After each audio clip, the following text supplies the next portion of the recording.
우리가 귀를 기울이는 지혜는 굉장히 중요한 것입니다. 요즘 사람들은 달면 삼키고 쓰면 뱉는 그런 일들이 많이 있죠. 누군가의 말에 귀를 기울이지 않고 자기 자신의 그 말을 피력하려고 하는 일들이 참 많습니다. 그런데 우리가 듣는 것도 중요하지, 우리가 말하는 것도 중요하지만 귀를 기울이는 것은 굉장한 지혜인 것입니다. 그래서 하나님의 음성에 귀를 기울이는 그런 지혜는 너무나 중요하다는 것이죠. 그래서 어린아이가 말을 해도 그 말 속에 하나님의 음성이 담겨져 있음을 우리가 알아야 되는 것입니다. 누가 무슨 말을 해도 그 속에서 하나님의 음성을 듣는 그런 귀가 열려야 될 것입니다. 우리가 이 마지막 시대에 하나님의 음성을 듣는 귀, 성령이 교회들에게 하시는 그런 말씀을 듣는 귀는 참으로 복된 귀가 되는 것입니다. 귀가 있어도 듣지 못하는 이들이 너무나 많습니다. 그래서 하나님의 말씀을, 이 영의 언어를 인간의 이성의 지각으로 깨달으려고 하면 알 수가 없는 것이죠. 그래서 항상 의문의 문서로 남을 수밖에 없는 것입니다. 그래서 우리의 영의 지각을 열어서 이 영의 음성을 깨닫게 되는 것입니다. 그래서 항상 영의 지각을 열어야 되는 것입니다. 영의 지각으로 이 영의 음성을 듣는 것이고, 모든 신령한 일들은 신령한 것으로 분별한다고 분명히 말씀했습니다. 영에 속한 모든 일들, 꿈이나 계시나 환상이나 또 영적인 체험들, 또 입신이나 이 모든 것들은 바로 신령한 것, 하나님의 말씀에 의해서 분별되어진다는 것을 성경이 분명히 말씀을 하고 있습니다. 그래서 하나님 말씀 속에 이 모든 것들이 다 들어있는 것입니다. 누가 무슨 말을 해도 이 말씀을 통해서 그러한 것이 하나님께로부터 온 것인지 아니면 이것이 마귀로부터 온 것인지를 분명히 우리가 분별할 수 있게 되는 것이죠. 그래서 우리가 진리 안에 거하게 될 때 우리가 바른 분별력을 가질 수 있게 되는 것입니다. 우리가 하나님 앞에서 우리가 사람은 속일 수 있지만 하나님은 속일 수 없는 거예요. 우리가 얼마든지 자기 자신을 위장할 수 있습니다. 자기 자신을 속일 수 있어요. 그러나 하나님 앞에서는 모든 것이 적나라하게 드러날 수밖에 없다는 것입니다. 만물을 상관하시는 이 앞에 벌거벗은 것 같이 드러나리라고 말씀했던 것이죠. 우리가 이불 속에서 소곤소곤 아주 조용하게 은밀한 가운데 말하는 것이 천국에서는 확성기로 말하는 것처럼 크게 들린다는 것입니다. 그래서 천국에서는 비밀이 없는 거예요. 이 땅에서 아주 작은 목소리로 한 그 말들이요, 천국에서는 확성기처럼 그렇게 크게 들려진다는 것입니다. 하나님 앞에 모든 것들이 드러나게 된다는 것이죠. 그래서 이 땅에서 우리가 자기 자신을 숨기고 신앙생활을 한 이들, 또 종교 지도자들, 또 사역자들의 그 정체가 황충치함을 통해서 나타나게 될 것에 대해 분명히 말씀하고 있습니다. 그래서 아무리 의로운 것처럼 그리고 진실한 사역자인 것처럼 이 땅에서 활동을 했다 할지라도 황충치함을 받는다면 그가 거짓 선지자, 거짓 주의 종이었으니 명백히 드러나게 되는 것이죠. 그래서 하나님의 재앙을 통해서 그것이 실체가 드러나게 되는 것이고요. 이 땅에서 우리가 나는 하나님의 아들이다, 하나님의 아들의 신분이다 라고 아무리 주장해도 그가 휴거되지 않고 남는다면 그는 하나님의 아들이 아니었으니 그 정체성이 드러나게 되는 것입니다. 그래서 성경 말씀의 진리는 숨길 수가 없는 것이죠. 그 말씀이 그대로 입증되어진다는 것입니다. 오늘 말씀에 보게 되면은 나의 교훈은 내리는 비요. 주님의 말씀은 권세 있는 새 교훈입니다. 그래서 예수님께서 회당에서 말씀을 증거하셨을 때 그 유대인들의 무리들이 한 말이 무엇입니까? 이는 어찌미며 이는 권세 있는 자와 같고 저희 서기관과 바리새인들의 말과 같지 아니하리라 라고 증거하고 있습니다. 이는 권세 있는 새 교훈이로다 이렇게 말씀하고 있어요. 주님의 말씀은 바로 권세 있는 새 교훈과 같습니다. 그래서 하나님의 말씀이 그 교훈이 밤마다 내 심장을 교훈한다 이렇게 시편 기자는 고백했습니다. 하나님의 말씀이 밤마다 내 심장을 교훈하고 있다. 이 하나님 말씀은 바로 그 안에 교훈을 가지고 있는 것입니다. 그래서 우리가 하나님의 말씀은 어떻습니까? 하나님의 말씀은 성령의 감동으로 기록된 말씀인 것입니다. 그래서 우리에게 뭘 줍니까? 우리에게 교훈과 바르게 함을 준다라고 말씀을 하고 있는 것이죠. 그 의로 교육하기에 유익한 말씀이라고 성경은 증거하고 있습니다. 이 말씀은 권세 있는 새 교훈이에요. 그래서 우리가 잘못된 길을 갈 때 이 말씀이 우리를 바르게 지도하는 것입니다. 나의 교훈은 내리는 비로. 하나님 말씀을 바로 이 비로 말씀하고 있어요. 그래서 이른 비와 늦은 비에 대해서 요엘 선지자를 통해서 말씀을 하는 것입니다. 나의 말은 맺히는 이슬이요. 물들이 모여서 이 이슬을 맺게 되는 것이죠. 연한 풀 위에 가는 비요 채소 위에 단비로다 이렇게 말씀하고 있어요. 우리가 땅이 비를 맞지 않으면 메마르게 되는 것이죠. 그리고 굳어지고 강팍해지는 것입니다. 우리의 이 마음을 가리켜서 땅으로 비유하고 있는 것입니다. 그래서 예수님께서는 씨 뿌리는 자의 비유를 배우라고 말씀하셨어요. 그러면서 주님은 길가와 같은 마음의 밭에 대해서 말씀하셨죠. 길가, 그리고 돌짝, 가시떨기, 그리고 좋은 땅에 대해서 말씀하셨습니다. 이것은 바로 이 땅, 밭에 관한 비유인 것입니다. 그런데 이 네 가지 형태의 밭에 대해서 주님이 말씀하셨는데 그 중에서 열매를 맺는 밭은 단 하나였다는 것입니다. 그것은 좋은 땅, 옥토만이 열매를 맺을 수 있는 땅임을 우리에게 분명히 말씀을 하고 있는 것이죠. 비가 내린다는 것은 바로 기름 부어진 말씀이 내리는 것을 의미하고 있는 것입니다. 기름 부어진 말씀이 내린다.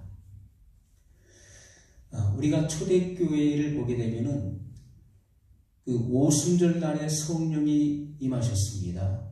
근데 그 오순절 마가의 다락방에서 성령을 받은 무리들은 다 유대인들이었다는 것이지요.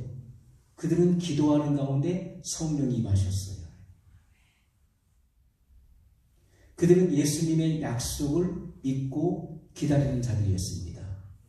예수님께서 사도와 같이 모이사 저에게 분부하여 가라사대 너희는 예루살렘을 떠나지 말고 내게 들은 바 아버지 약속하신 것을 기다리라. 너희는 몇 날이 못되어 성령으로 세례를 받으리라 이렇게 말씀하셨습니다. 그 분부의 말씀을 그들이 받았고 그리고 그들이 보는 가운데서 예수님께서 승천하시는 것을 보았습니다. 그리고 그들은 예루살렘에 모이게 되었지요. 예수님께서 말씀하신 그 예루살렘은 마가의 다락방을 의미한다는 것을 그들은 알았습니다. 마가의 다락방에 모여서 마음을 같이하여 기도에 전념하게 되었습니다. 너희는 몇 날이 못되어 성령으로 세례를 받으리라. 그래서 그들이 기도한 날로부터 예수님께서 하늘로 승천하신 날로부터 10일째 되던 날, 그날이 바로 오순절 날이었죠. 예수님께서 부활하신 날로부터 40일째 되던 날이 오순절 날입니다. 예수님께서 이 땅에 50일째 되던 날이죠. 예수님께서 이 땅에 부활하셔서 40일 동안을 땅에 계시다가 하늘로 승천하시고 그 날로부터 10일째 되던 날에 오순절 날에 성령이 임하셨습니다. 우리가 오순절 날은 모세가 율법을 받은 날을 말하는 것입니다. 율법을 받은 옛 계명을 받은 그 날에 성령이 임하셨어요. 이것은 새 시대가 열린 것을 그들에게 알게 하는 것입니다. 율법을 폐하시고 새 시대가 열렸다는 거예요. 새 언약의 시대가 열린 것을 분명히 그들에게 말씀을 하고 있는 것입니다. 진리의 성령이 그들 가운데 임하셨어요. 그리고 그들은 다른 방언으로 말하기 시작했습니다. 그것이 이제 오순절에 임했던 성령님의 역사였습니다. 그리고 나서 시몬 베드로를 통해서 고넬료의 가정에서 복음을 증거하게 되었죠. 그 고넬료의 가정에 모인 이들은 다 이방인들이었습니다. 그들은 시몬 베드로의 설교를 듣는 가운데 성령이 임하셨습니다. 그래서 그들이 오순절에 임했던 성령의 세례를 동일하게 그들이 받았던 것을 우리에게 보여줍니다. 그래서 처음에는 유대인들이 먼저 성령의 세례를 받고 그리고 나서 이방인들이 성령의 세례를 받았던 것을 우리에게 보여주고 있죠. 지금은 하나님께서 유대인이나 이방인이나 차별하지 아니하고 모든 열방을 향하신 하나님의 그 계획이 지금 이루어지는 시대인 것을 우리에게 분명히 보여줍니다. 우리가 유대인들이 더 우월한 것이 아니죠. 다만 유대인을 강조하는 것은 먼저 하나님의 말씀, 이 복음이 유대인에게 증거되었고 그리고 유대인에게서 이방인에게로 이 순서가 온 것입니다. 그래서 유대인이 나오고 이방인이 나오는 것이죠. 그러나 하나님의 이 복음에 있어서는 모든 열방을 향하신 것입니다. 아멘. 그래서 주님이 우리에게 말씀하시는 것은 바울을 통해 말씀하시는 것은 표면적 유대인이 유대인이 아니요 이면적 유대인이 참 유대인인 것을 말씀을 하고 있는 것이죠. 아멘. 우리가 할례도 육적인 할례가 아니라 할례는 마음의 하라고 말씀했습니다. 그 영적인 할례가 중요한 것입니다. 영적인 할례, 바로 그리스도의 할례를 받을 때 이것을 바로 성령의 세례를 통해서 하나님의 아들의 신분, 명분을 얻는 것을 말씀하고 있는 것입니다. 그때 우리가 하나님의 모든 진리를 이해하고 깨달을 수가 있게 되는 것이죠. 자, 그래서 우리가 비가 내린다는 것은 바로 기름 부어진 말씀이 내리는 것을 의미하는 것입니다. 예수님께서 내가 너에게 이른 말이 영이요 생명이라. 이 영이 바로 성령을 의미하는 것입니다. 주님의 말씀이 곧 성령 그 자체예요. 그래서 하나님의 말씀이 이렇게 늦은 비 성령이 이 영원한 복음으로 우리에게 내린다는 사실을 우리가 이해할 수 있어야 되는 것입니다. 우리가 옛 율법 아래 있는 사람은 정죄의 직분자라는 것을 말씀드렸어요. 율법은 정죄의 직분을 말하는 것입니다. 그래서 원망하고 남을 판단하고 정죄하게 돼 있는 거예요. 그 율법 안에 있는 자들의 특징은 남을 원망하고 그리고 정죄하고 판단하는 것입니다. 왜냐하면 율법의 기능이 뭡니까? 죄를 정죄하는 것이잖아요. 율법을 주신 목적은 죄를 깨닫게 하는 것입니다. 율법이 오지 않으면 우리가 죄를 알 수가 없는 거예요. 율법의 기능은 죄를 깨닫게 하는 것입니다. 우리가 만일 법이 제정되지 않았다면 우리가 죄를 짓고도 그것이 죄인 줄을 알지 못하는 거예요. 그러나 율법이 온 후에는 그 율법이 죄를 짓는 순간에 그 율법이 그 죄를 정죄하고 판단하게 되는 것이죠. 너는 몇 항, 몇 조의 법을 어겼다. 그래서 그 죄에 대한 대가를 지불해야 된다는 것을 그 율법이 말하는 것이죠. 반드시 율법이 먼저 와야 되는 것이고요. 그래서 죄를 깨닫게 하는 것이고, 죄를 깨달은 사람은 누구를 필요로 합니까? 바로 예수 그리스도, 메시아를 필요로 하게 되는 것이죠. 그래서 율법이라고 하는 것은 우리에게 몽학선생의 역할을 한 것입니다. 예수 그리스도께로 인도하는 그 역할을 한 거예요. 그러나 예수님께서 오신 이후로는 그 율법을 완성해버린 것입니다. 그래서 우리는 지금 새 언약의 시대에 살고 있기 때문에 우리가 과거에 율법은 지킬 필요가 없다라고 말씀하는 분이 계시죠. 그런데 율법도 하나님의 말씀인 것입니다. 율법을 지켜야 될까요? 안 지켜도 될까요? 율법은 지켜야 되는 것입니다. 그런데 그 율법은 하나님의 말씀, 새 언약의 말씀으로 완성시킨다는 거예요. 아멘. 주님의 그 새 언약의 말씀 뭡니까? 바로 사랑의 계명인 것입니다. 아멘. 새 계명을 너에게 주노니 서로 사랑하라. 이렇게 말씀했어요. 아멘. 이것이 온 율법과 선지자의 강령이라고 말씀했던 것입니다. 아멘. 온 율법과 선지자의 글이 말씀하고 있는 것이 뭡니까? 온 율법과 선지자들이 말씀했었던 이 모든 것의 이 강령은 바로 사랑을 말씀하고 있는 것입니다. 마지막 날에 예수님의 심판대 앞에서 많은 사람들이 주여 주여 우리가 주의 이름으로 선지자 노릇했습니다. 주의 이름으로 귀신을 쫓아냈고 많은 권능을 행하다 왔나이다 라고 했을 때 주님의 판결은 어떻습니까? 불법을 행한 자들아, 나는 내가 누군지 도무지 알지 못하노니 내게서 떠나가라. 불법을 행했다라고 말씀하고 있죠. 이 불법이라고 하는 것이 뭡니까? 법을 어기는 것인데 거기서 말하는 법이 뭐지? 바로 율법을 어겼다는 것입니다. 법을 어겼다. 그래서 그것이 불법이라고 하는 것입니다. 주님의 모든 이 계명은요, 바로 사랑의 법으로 완성되어지는 거예요. 우리가 사랑하지 않는 것은 곧 미워하는 것입니다. 우리는 나는 그 사람을 미워하지 않았는데요. 그러나 사랑하지 않는 것이 곧 미워하는 거예요. 우리가 천국의 그 법은 이 땅의 법보다도 훨씬 더 월등하다는 것이지요. 그래서 이 세상의 법이 천국의 법을 따라갈 수가 없는 것입니다. 천국의 법을 지키는 사람은 이 땅의 법을 다 지킬 수 있는 거예요. 그래서 주님께서 이 산상수훈을 통해서 말씀하신 이 하나님의 백성들, 바로 하나님의 아들들에 대해서 말씀하신 이 법은요, 그 어떤 법보다도 탁월하다는 거예요. 그래서 이 법을 우리가 알고 행할 때, 이 진리 안에 거할 때 우리는 진정한 하나님의 아들들이 될 수가 있다는 것입니다. 우리 마태복음 5장 말씀을 한번 보겠습니다.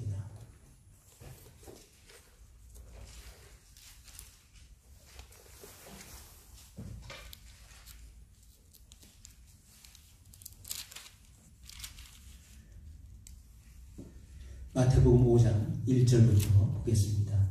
예수께서 무리를 보시고 산에 올라가 앉으시니 제자들이 나온지라. 자, 율법도 산에서 받았죠. 그것처럼 새 언약의 법도 산에서 받게 됩니다. 입을 열어 가르쳐 가라사대. 자, 이것은 중요한 말씀이에요. 예수님께서 입을 열어 가르쳐 가라사대 이렇게 말씀하고 있어요. 자, 예수님께서 입을 열지 않으시면 뭐 생명이 나올 수가 없는 거예요. 우리가 이 말씀도 들을 때 구원을 얻게 되는 것입니다. 이게 전하는 자가 없으면 어찌 우리가 들을 수가 있겠습니까? 증거하는 자가 있어야 되는데 그 입에서 나오는 그 증거가 참된 증거가 돼야 되는 거예요. 이 천국 복음, 영원한 복음, 증거하는 자의 그 입술에서 나오는 그 복음 속에 부활 생명을 담고 있는 그 말씀이 중요한 것입니다. 그 생명의 씨가 그 안에 떨어져야 되는 거예요. 그래서 이 감추어진 이 천국의 씨가 늦은 비 성령님의 역사를 통해서 그 씨가 자라게 되어 있는 것입니다. 그래서 예수님께서 입을 열어 가르쳐 가라사대. 입을 연다는 것은 굉장히 중요한 거예요. 여러분들이 오늘 한 달의 삶을 살아가면서 여러분의 입을 열어서 무슨 말을 했습니까? 오늘 하루를 한번 생각해 보세요. 어떤 말을 하면 내가 하루를 살았는지. 여러분의 입술에서 선포되는 그 증거되는 그 말씀이 천국의 복음을 선포하는 그런 말을 했는지, 남에게 생명을 주는 그런 복음을 증거하는 그런 하루의 그런 삶을 살았는지, 아니면 세상 돌아가는 이야기를 했는지, 그건 굉장히 중요한 거예요.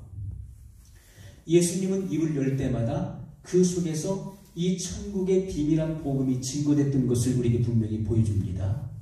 입을 열어 가르쳐 가라사대 심령이 가난한 자는 복이 있나니 천국이 저희 것이요. 자, 하나님의 천국의 아들들의 그 심령은 어떻습니까? 바로 심령이 가난해야 된다는 거예요. 심령이 가난한 자, 그 푸어를 말하는 것입니다. 가난하다, 거지, 영적 거지를 말하는 것인데 여러분들의 심령이 가난하지 않으면 절대로 이 천국의 비밀을 받을 수가 없게 된다는 것입니다. 부자가 구걸하는 거 보셨어요? 부자는 절대로 구걸하지 않습니다. 내가 내 거 다 가지고 있는데 왜 남에게 구걸합니까? 구걸하지 않는 거예요. 그러나 정말 그 핍절하고 가난한 사람은 어떻습니까? 체면이고 자존심이고 다 내려놔 버립니다. 그리고 내가 지금 당장 굶어 죽게 생겼기 때문에 어떡합니까? 모든 거 다 내려놓고 구걸하는 거예요. 도와주세요. 살려주세요. 그렇게 구걸할 수 있는 거예요. 영적으로 이 심령이 가난한 자를 의미하는 것입니다. 그래서 내 자존심과 체면을 다 내려놓고 이렇게 영적으로 목마르고 갈급한 심령이 되지 않으면 이 천국의 비밀을 절대로 깨달을 수가 없는 것입니다. 절대로 안 되는 거예요. 우리가 어떤 사람은 은혜를 받고 어떤 사람은 은혜를 받지 못합니다. 물론 그것이 이미 하나님의 어린 양의 그 생명책에 기록되어 있는 자가 있고 기록되지 않는 자가 있는 것이지만은 그러나 천국의 아들들은 이런 다 심령이 가난한 심령이 됐다는 거예요. 그래서 언제 어느 때 말씀을 받든지 그 말씀 속에서 하나님의 음성을 듣는 귀가 다 있는 것입니다. 이 심령이 가난해야 돼요. 이것이 천국의 아들들의 그 심령을 의미하는 것이고요. 애통하는 자는 복이 있나니 저희가 위로를 받을 것이며 라고 말씀했어요. 자, 애통한다. 애통하는 것. 우리가 어느 때 애통하죠? 애통하지 않으면 천국이 저들에게 임할 수 없고 하나님의 위로가 그 안에 임할 수가 없는 거예요. 우리는 이 땅에 살아가면서 내 안에 있어야 될 것들이 없으므로 또 없어져야 될 것이 있음으로 인해서 애통한 심령이 되지 않으면 안 된다는 것입니다. 아직도 내 안에 처리되어야 될 부분들이 있는데도 그것 때문에 애통하는 심령이 되지 않는다면 안 되는 것이지요. 내 안에 마땅히 있어야 될 것이 없음으로 인해서 또 없어져야 될 것이 아직도 내 안에 존재하고 남아있음으로 인해서 애통하는 심령이 되지 않으면 안 되는 거예요. 하나님의 아들들은 반드시 이런 심령이 되어져야 되는 것입니다. 그때 하나님의 위로가 임할 수 있다는 것이죠. 온유한 자는 복이 있나니 저희가 땅을 기업으로 받을 것이며 라고 말씀했어요. 이 땅이 뭡니까? 바로 새 땅, 새 하늘과 새 땅에서 그 새 땅, 바로 새 예루살렘 성을 의미하는 것입니다. 온유한 자가 받는 것이 바로 새 예루살렘 성에 들어가는 것입니다. 온유한 자를 말하는 거예요. 그래서 이 온유하다는 것이 뭡니까? 온유하다. 이건 험불을 말하는 것인데 하나님의 말씀이 말없이 복종되어진 그 심령을 의미하는 것입니다. 하나님께서 모세에 대해서 뭐라고 말씀하셨죠? 내 종 모세는 그 온유함이 지면의 모든 사람보다 승하더라 이렇게 말씀했어요. 모세는 온유한 사람이었습니다. 그러나 우리가 모세의 그런 삶을 보게 되면은 모세는 한때 그는 혈기등등했던 사람이었어요. 아니 혈기가 많은 사람이었어요. 그는 그 어머니 요게베스로부터 그런 신앙교육을 받았던 사람이었죠. 그래서 자기가 그 이스라엘 사람임을 그는 알게 되었습니다. 그가 때가 되어 그 40세가 되어서 자기 그 백성들이 어떻게 생활하는 것을 보고자 나갔을 때 그 애굽 사람의 학대를 받는 것을 보고 그 애굽 사람을 때려 죽입니다. 그리고 모래로 묻어버렸어요. 혈기가 많은 사람이었어요. 나중에 그것이 탄로났을 때 그는 미디안 광야로 도망을 칩니다. 그리고 무려 40년 동안을 미디안 광야에서 양을 치는 목자가 되어서 그 긴 세월을 보내게 돼요. 하나님께서 그를 다루실 것입니다. 이것은 굉장히 중요한 거예요. 하나님의 다루심이 있느냐는 거예요. 여러분의 생애 가운데 삶 속에서 하나님의 다루심을 받고 있느냐는 거예요. 하나님의 다루심을 받은 사람과 받지 않은 사람은 차이가 있는 것입니다. 하나님의 아들들은요 반드시 하나님의 다루심 속에 들어가야 되는 거예요. 그래서 40년의 그 그 고독한 그런 삶을 통해서 하나님은 그를 철저하게 낮추시고 깨뜨리시고 부서뜨리셨어요. 아멘. 그래서 그를 가리켜 말씀하시기를 내 종 모세는 그 온유함이 지면의 모든 사람보다 승하더라고 말씀했습니다. 그는 하나님의 명령에 말없이 복종되어지는 그런 사람이었다는 것이죠. 아멘. 물론 모세는 하나님의 종의 신분이었습니다. 오늘 우리들은요, 바로 하나님의 아들들은 반드시 하나님의 그 다루심을 통과할 수 있어야 돼요. 아멘. 그리고 그 온유함이 있어야 된다는 것이죠. 아멘. 예수님께서 마태복음 11장에 나는 마음이 온유하고 겸손하니 나의 멍에를 메고 내게 배우라. 그리하면 너희에게 쉼이 있으리니. 이렇게 말씀했습니다.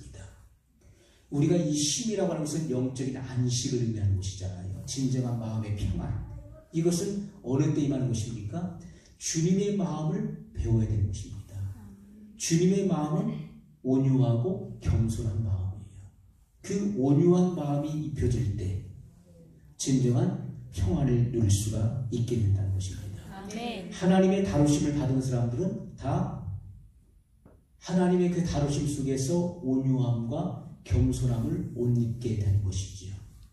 그래서 우리가 이 땅에서도요, 많은 사람들이 그런 신분에 대해서 이야기를 하고 나는 하나님의 아들 의의 후사이고 그리고 빛의 아들이고 이야기하지만은 중요한 것은 그 열매를 통해서 우리가 나타나지 않는 것을 말씀했습니다. 아멘. 우리가 야생마들이 굉장히 많이 있다는 거예요. 야생마. 야생마는요, 그 들판에서 자기 마음대로 생활한 그런 말을 말하는 것이죠. 그 누구도 길들일 수가 없어요. 길들여지지 않은 말을 가리켜서 야생마라고 불립니다. 그 야생마가 속도가 아무리 빠르고 그리고 기량이 좋고 잘 뛴다 할지라도 그 야생마는 준마가 될 수 없다는 거예요. 절대로 준마가 될 수 없습니다. 준마는 바로 전쟁에 나가는 말을 의미하는 것이죠. 준마는 어떻게 됩니까? 길들여져야 된다는 거예요. 철저하게 길들여지고 그 주인의 명령에 가기도 하고 서기도 할 수 있는 그런 말이 되어야 된다는 것입니다. 아멘. 그 야생마는요, 아무리 잘 뛴다 할지라도 1등이 1등. 뛰면 달리기 1등이에요. 그런데 그 야생마를 타고서 전쟁터에 나간다고 생각을 해보십시오. 그런데 전쟁터에 나가니까 무수한 그런 불화살들이 빗발치는 거예요. 그때 야생마는요, 그 쏟아지는 그 불화살을 보고서 어떡합니까? 그것을 보고 두려움 속에서 뒤를 돌이켜서 다름질하는 거죠. 도망치는 거예요. 주인이 아무리 서라 전진하라 해도 그 말에 통제가 되지 않는 것입니다. 도망치는 거예요. 그러나 준마는 길들여졌어요. 다스려졌어요.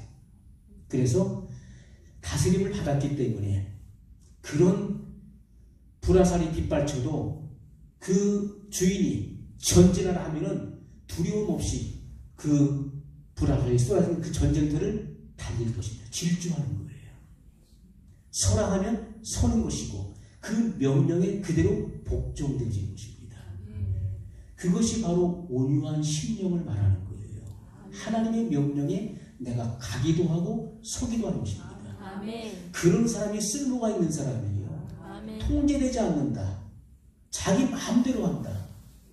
자기 기분대로 한다. 자기 내키는대로 하는 사람은 절대로 하나님의 아들이 될 수가 없는, 하나님의 아들이라 할 수 없는 것이지요. 하나님의 아들들은요, 그 안에 성령이 내주하시기 때문에 성령의 음성을 듣는 것이고 성령에 의해서 통제되어지는 것입니다. 아멘. 이 성령의 은사는, 성령의 열매가 무엇입니까?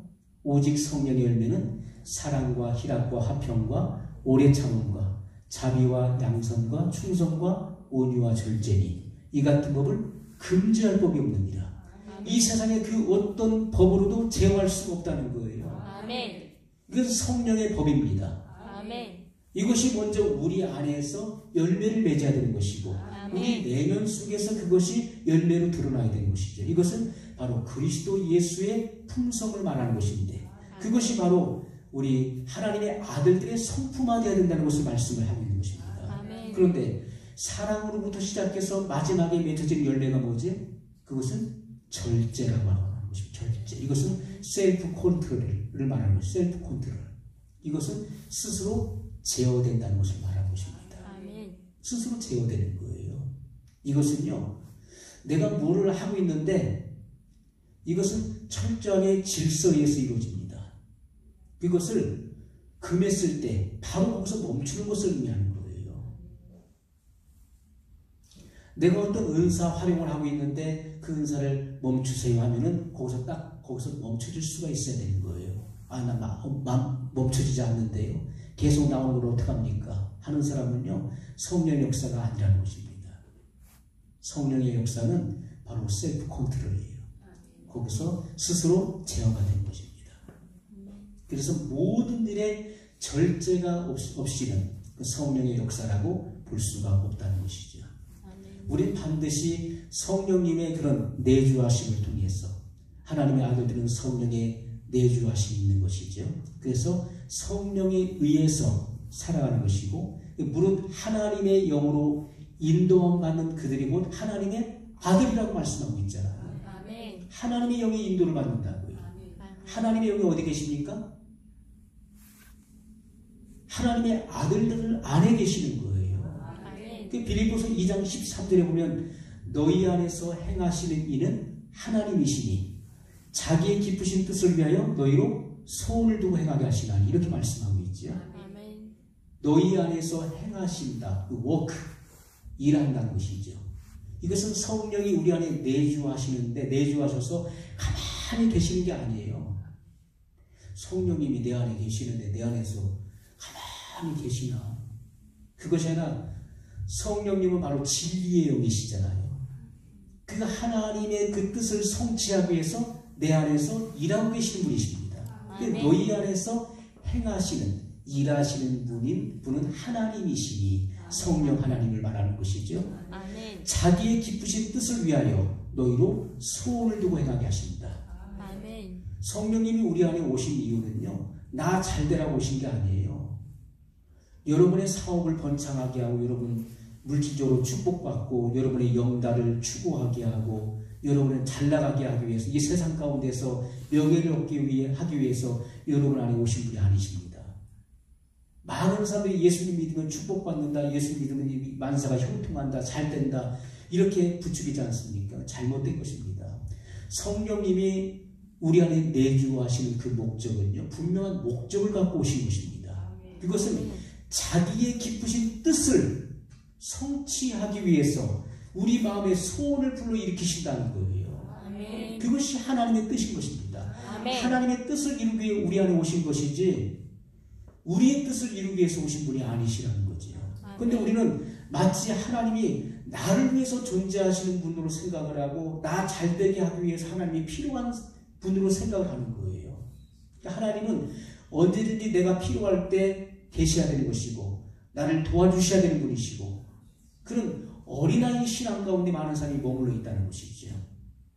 어렸을 때는요, 어린아이의 말을 하는 것이고 어린아이의 행동을 하는 것입니다. 어린아이들 보세요. 다 자기중심적인 거예요. 다 부모가 다 나에게 맞춰줘야 되는 거예요. 어른들이 다 내 비율을 맞춰줘야 돼요. 내 필요한 것들 다 채워줘야 돼요. 어른들은 다 나를 위해 존재해야 되는 거예요.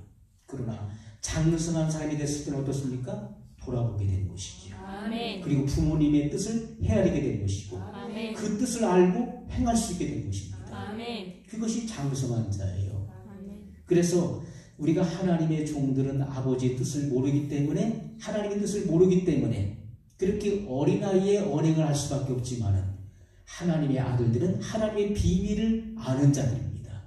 그러니까 아버지의 그 깊은 뜻을 깨닫고 행하는 자들이에요. 아멘.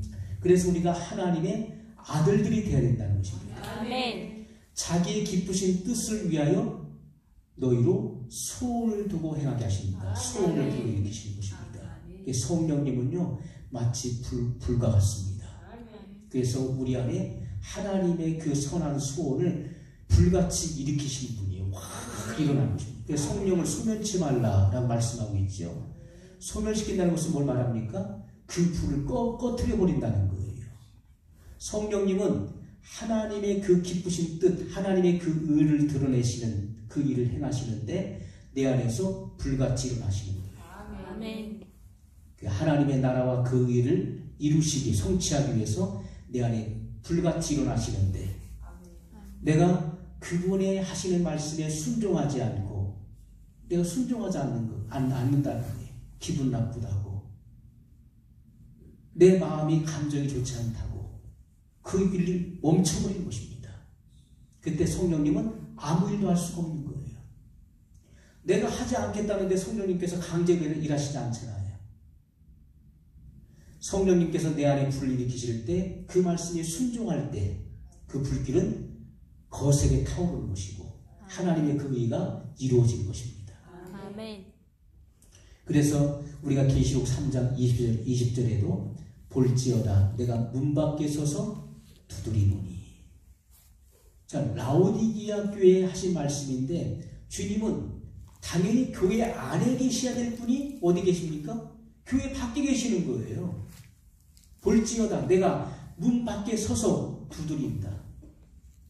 주님은 교회의 주인이 되셔야 되는 것이고 교회 안에 계셔야 되는데 교회의 머리가 바로 예수 그리스도가 되어야 되는데 이 땅의 교회는 어떻습니까? 목회자가 주인이 되고 그리고 성도가 또는 장로가 주인이 되는 거예요.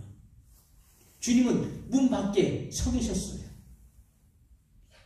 당연히 교회 안에 계셔야 될 분이 밖에서 문을 두드린다는 거예요.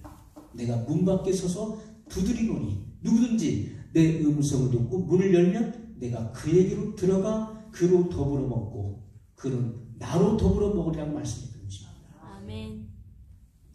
우리가 율법 아래 있을 때는 하나님의 뜻을 깨닫지 못합니다. 그러나 우리가 이 비밀한 계시를 듣고 우리가 이 비밀을 깨닫고 우리가 주님의 이 영원한 복음이 내 안에서 나로 사실로 그 복음을 영접하자면 안 된다는 것이죠. 아멘. 주님은 이렇게 소원을 두고 행하도록 하시는 분이십니다. 소원을 불러일으키시고 하나님의 그 일을 성취하도록 주님은 역사하는 분이십니다. 아멘. 내 마음에 천국의 비밀이 풀어지게 되면은 굳은 심령이 되지 않는다는 거예요. 아멘. 그래서 너희 마음의 묵은 땅을 기경하라고 말씀을 하고 있는 것입니다. 아멘. 마음이 강팍해 져서는 안 돼요. 우리가 그래서 사람의 마음을 이 기경하자면 어떻습니까? 여러분 만약에 밤에 주님 앞에 기도하지 않고 또 다투고 싸우고 그리고 그 마음에 있는 것들을 처리하지 않고 잠자리에 든다고 생각해 보십시오. 그러면 어떻게 되겠습니까? 우린 육신이 피곤해서 잠을 자자면 안 되잖아요. 자요. 자면은 마귀는 항상 깨어있는 거예요. 마귀는 영적인 존재이기 때문에 깨어서 마음의 밭을 밟는 겁니다. 이렇게 밟아가지고요. 이 마음을 굳어지게 만드는 거예요. 그래서 내가 어제까지는 괜찮았는데 아침에 일어났는데 마음이 너무 안 좋은 거예요. 아무 일도 없는데 그냥 자고 일어나는 것 뿐인데 마음이 안 좋고 심란하고 그 안 좋은 이유가 무엇일까요? 이 무방비 상태로 놔뒀기 때문에 그 악한 영들이 계속해서 활동하는 것이죠. 그 마음의 땅을 밟아서 굳어지게 만들고 강팍하게 만들고 그래서 우리 마음의 묵은 땅을 기경해야 된다는 것입니다. 아멘. 기경해야 돼. 하나님의 말씀으로 그 말씀으로 적셔지지 않으면 안 되는 거예요.